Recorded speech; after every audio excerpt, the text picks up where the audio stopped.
Nimayiz? Yoshingiz nechida deyman? Yoshimmi? Ha, 68. 68da. Qudalisiz, ha? Asosiy nima muammo nima bo'lyapti sizda? Sizni bezda qilayotgan narsa nima? Mani muammo shu vaqtida yotib, vaqtida turib, ibodatim vaqtida qilsam bo'ldi, boshqa narsa yo'q. Sizni bezda qilayotgan nima? Nima sizni bezda qilyapti? O'sha betoqatlikni, Betoqat. stress, qo'rquv. Qo'rquv. 60 necha yosh? 68 yoshda, Ha. 68 yoshdasiz. Oldin davleniya ko'tarilardi, постоянно. Hozir doktorlar davleniyani yaxshi qilib qo'yishdi. Uyqu Davleniya dorilarni har kun ichaman 2 mahalla. uyqu qanaqa o'zi uyqu? O'sha uyqu doridan uxlayman. Faqat uyqu dori bilan uxlaysiz. Unda ham uyqu dori ham kuchi yetyaptimi, yetmayaptimi? Ha? Uyqu dorini kuchi yetyaptimi, yetmayaptimi? Uyqu dorini kuchi yetyaptimi, yetmayaptimi? Yetib turibdi hozir. Qaysi payt bu betoqatlik bo'ladi? Vahima qachon bo'ladi? Vahima mana ko'zim ilindi. Ko'zingiz yumilishi bilan vahima paydo bo'ladi. Ha.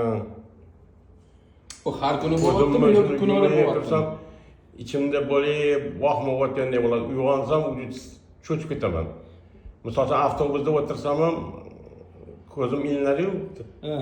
Shu ko'zim olsa, ha, amaki nima bo'ldi bilmayman deyman. Yonimda постоянно validol bilan karvolar. Shappa tilima tagiga validol tashlayman. O'shanda tishlanaman.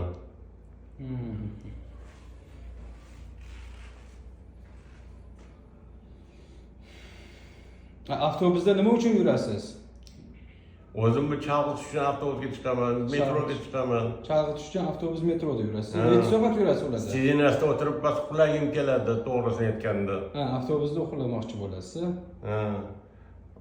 Uyda uxlaysiz. Hozir mana bunaqa narsa vahim bo'lmasdan oldin uyqu yo'q edi menda.